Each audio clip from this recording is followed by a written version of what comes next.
Assalamualaikum warahmatullahi wabarakatuh. Solih-solihah.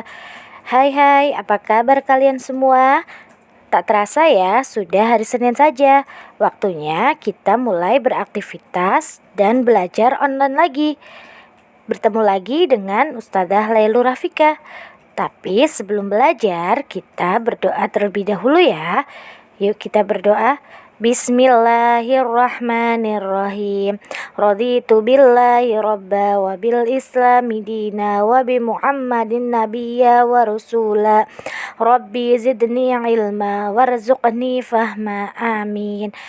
Pada hari Senin ini kita akan belajar Mupal IPA tema 8 subtema 3.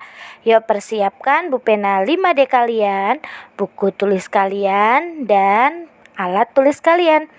Jika ada hal-hal yang penting, kita menulisnya di buku catatan tematik kalian.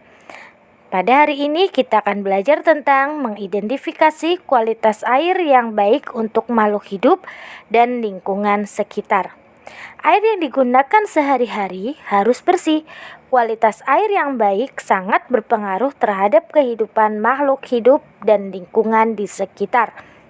Berikut ini syarat-syarat kualitas air yang baik. Yang pertama bisa dilihat secara fisika, yaitu air tidak berasa.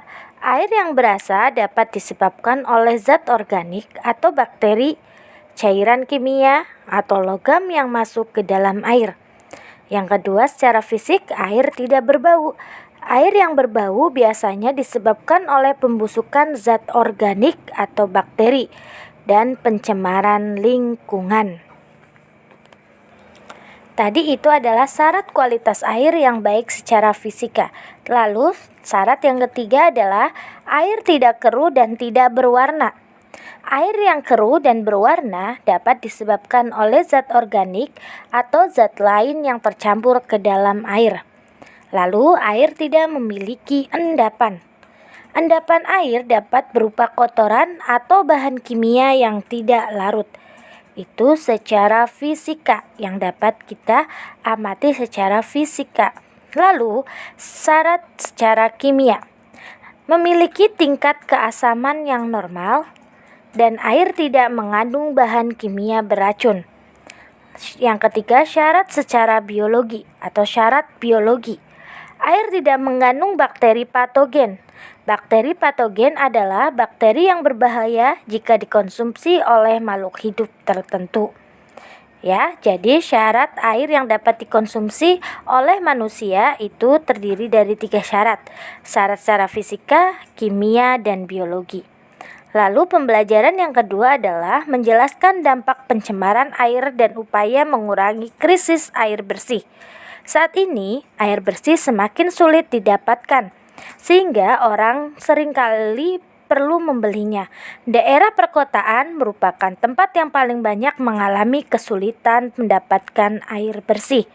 Hal ini karena sumur ataupun sungainya telah tercemar. Jadi kita harus sebisa mungkin berhemat.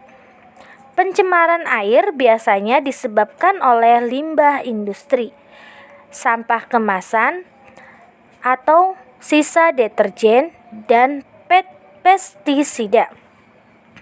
Dampak pencemaran air antara lain adalah sebagai berikut. Sampah membuat aliran sungai tidak lancar dan berbau tidak sedap. Di sebelah itu ada gambar tentang dampak pencemaran yang ada di sungai. Lalu, tanah yang tercemar limbah mengganggu kesuburan tanah. Yang ketiga, air yang tercemar mengganggu pertumbuhan tumbuhan. Kita dapat mengurangi krisis air bersih dengan melakukan tindakan-tindakan sebagai berikut. Yang pertama, melakukan penghematan air. Kedua, melakukan penanaman pohon atau reboisasi. Yang ketiga, membuat lubang resapan air atau biopori. Yang keempat, membangun tempat penampungan air. Yang kelima, menanggulangi pencemaran sumber air seperti limbah pabrik. Itu adalah tindakan yang harus kita lakukan. Lalu materi selanjutnya adalah pengaruh kualitas air bagi keluarga. Air yang kita gunakan harus berkualitas baik. Jika kualitas air tidak baik, maka akan terjadi hal-hal sebagai berikut. Yang pertama, kesehatan keluarga dan hewan peliharaan akan terganggu. 2. Pakaian dan peralatan makanan akan kotor. 3. Tanaman akan layu bahkan mati. Oleh karena itu, kita harus menggunakan air yang berkualitas baik untuk keluarga kita.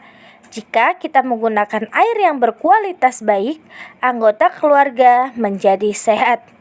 Pakaian, peralatan makan, dan rumah kita pun menjadi bersih.